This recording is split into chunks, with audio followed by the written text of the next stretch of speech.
Bilang pagpupugay pa rin sa mga babae ngayong Women's Month, 10 uniformed female personnel ang pinarangalan bilang Outstanding Women in Law Enforcement and National Security. Samantala, pinarangalan din po ang ilang babaeng PTV anchors ngayong Women's Month.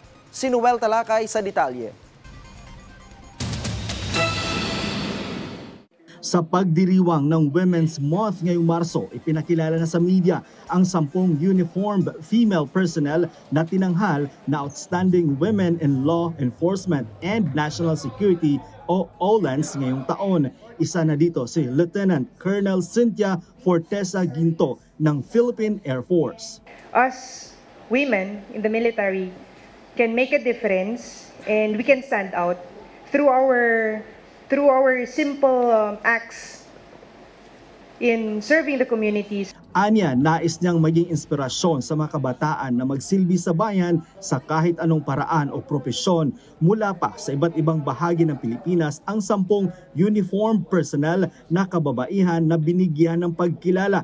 Isa sa mga batayan ang kanilang mga naiambag sa lipunan sa pamamagitan ng kanilang propesyon at kung paano sila naging isang bayani sa maliit nilang paraan. Ang tinitingnan natin dyan sa kanila, ano ba yung unique na nagawa nila sa serbisyo?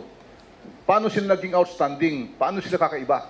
Lahat ng awardee na katanggap ng cash prize at trophy. Ang OLANS ay taunang ibinibigay ng grupong Republic Defenders, isang non-profit volunteer organization.